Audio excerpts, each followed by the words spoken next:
নমস্কার বন্ধুরা, আজকে ঢ্যাঁড়সের একটি দারুণ রেসিপি আপনাদের সাথে শেয়ার করব। ঢ্যাঁড়স মখমলি। আজকের রেসিপি খুবই স্পেশাল। যারা ভিন্ডি বা ঢ্যাঁড়স খেতে একদমই অপছন্দ করেন, আজকের রেসিপি তাদের জন্য সম্পূর্ণ নিরামিষভাবে তৈরি। আসুন দেখা যাক আজকের রেসিপি। এখানে 300 গ্রাম ঢ্যাঁড়স আছে, ডুমো করে কেটে নিয়েছি। এবার একটা কড়াইতে বেশ কিছুটা সাদা তেল গরম করে নিতে হবে।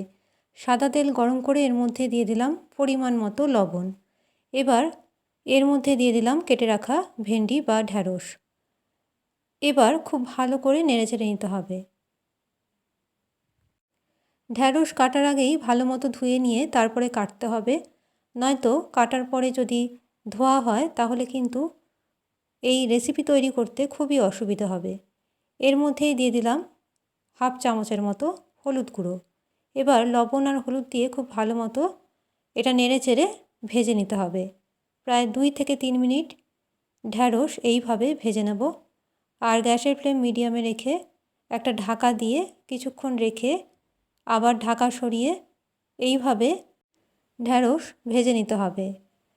অনেকেই কিন্তু ভেন্ডি খেতে পছন্দ করেন না, আর যারা পছন্দ করেন না একবার অবশ্যই এইভাবে বানিয়ে দেখুন।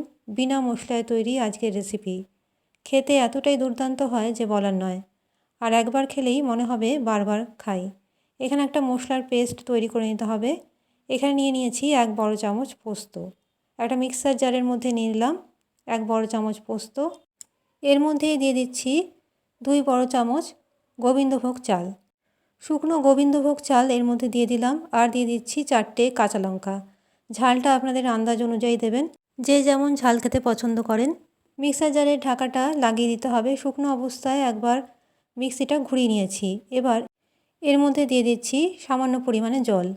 জল দিয়ে আবার ঢাকাটা আটকে ভালো মতো পেস্ট করে নেব। দেখুন পেস্টটা তৈরি হয়ে গেছে। এবার ভেজে নেওয়া ভেন্ডির ওপর এই পেস্টটা দিয়ে দিলাম। মিক্সির জারে কিছুটা জল নিয়ে সেই জলটা এর মধ্যে দিয়ে দিচ্ছি। এবার খুব ভালো মতো নেড়েচেড়ে নিতে হবে। এখানে বলে রাখি, মাই ভেজ ফুড চ্যানেলের সব রেসিপি সম্পূর্ণ নিরামিষ, পেঁয়াজ রসুন ছাড়া তৈরি করা হয়। রেসিপিগুলো আপনাদের পছন্দ হলে, ভালো লাগলে অবশ্যই চ্যানেলটি সাবস্ক্রাইব করে রাখবেন। পাশের বেল আইকনটি প্রেস করতে ভুলবেন না। অল নোটিফিকেশন অন করে রাখবেন।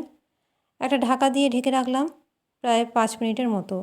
5 মিনিট পর ঢাকা সরিয়ে এবার একটু নেড়েচেড়ে নিতে হবে। তবে খেয়াল রাখতে হবে, যেহেতু চাল বাটা আছে সেই কারণে নিচ থেকে যেন ধরে না যায়, সেটা খেয়াল রাখতে হবে। এবার উপর থেকে দিয়ে দিচ্ছি 1.5 চামচ চিনি। চিনি দিয়ে আবারও নেড়েচেড়ে দিচ্ছি। আরও 2 মিনিটের জন্য একটা ঢাকা দিয়ে ঢেকে রাখবো, গ্যাসের ফ্লেম লো টু মিডিয়ামে রেখে। 2 মিনিট পর ঢাকাটা সরাচ্ছি।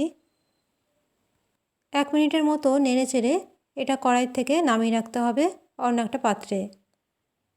খুব সহজে তৈরি আর সম্পূর্ণ নতুন স্বাদের এই ঢ্যাঁড়স মখমলি একবার অবশ্যই বাড়িতে বানিয়ে দেখুন।